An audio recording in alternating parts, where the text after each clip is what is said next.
enough to crack teeth, filled with wild animals.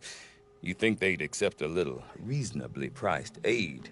Oh, believe me, I've tried to convince them, but a Banuk with nothing left to prove might just lie down and die.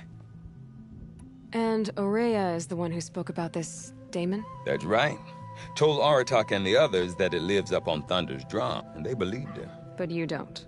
The machines in the cut are getting more vicious, that's a fact. It could be because of the daemon, or it could be because they all got indigestion for. But Aurea's not around to explain. She took off, and no one knows why. Have you ever heard of a man named Silence? Tall, deadly serious, cables in his skin? I've heard that name once or twice, but always whispered.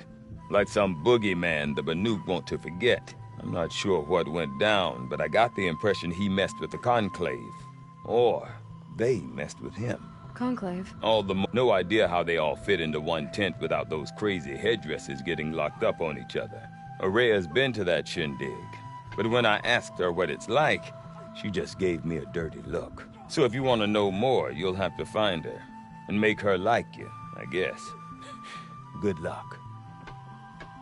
Is Aratak a renowned warrior around here? He's a Werik chieftain.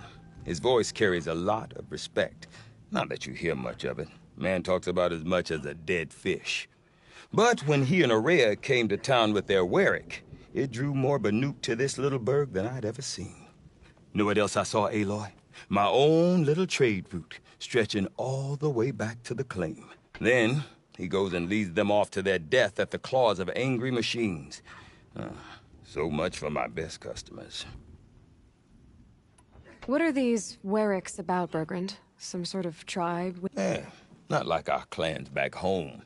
You don't get born into these things. They hold tryouts. Prove your best at something, and you might get a place. Some Weriks come and go. Some last as long as metal. The whole Banuk territory, Banur, is just a bunch of the biggest, oldest Weriks. I'm not sure if I'm less confused or more confused. Well, here's the sure thing. Each Werik has a chieftain and a shaman. They make the decisions. All well and good, except the chieftains are hard-headed, and the shamans have their heads in the clouds. You said you've lived out here for 2 winters? Aye.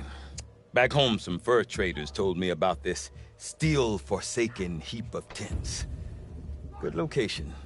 Ripe for change. We were barely scraping by until this place started filling up for Aurea. A great prophet is coming, they said. I heard prophet. Honest mistake. Not that the Banuk are stingy, they just prefer to keep trade among themselves. We could get through to enough of them. We could... We? Me and my daughter... my assistant, Varja. My assistant and my daughter. We seem to get along better as business partners. Her mother wanted me to show her a trade. She started tinkering with weapons. Say, when you need a break from this Banuk carry-on, stop in and see her.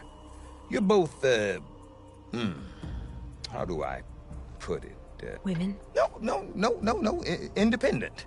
Look for her at Long Notch, the easternmost Banuk camp. I want to know more about this daemon. It's crazy talk, Aloy. Or... Then, you need to find Aurea. She was last seen headed for the mountains they call the Ice Rasps. I've heard only the shamans know the trail beyond those frozen peaks. But I do know where you could find her apprentice, Naltuk. Rumors? Not the good kind. Sudden attacks in the snow. Strange new structures. Some say a new machine. Like no one's seen before. Well, now I'm definitely interested. Thanks for the talk, Bergrand. Don't mention it. I wonder if Aratak could tell me more about Aurea or Thunder's drum. The way things are Might be worth a shot.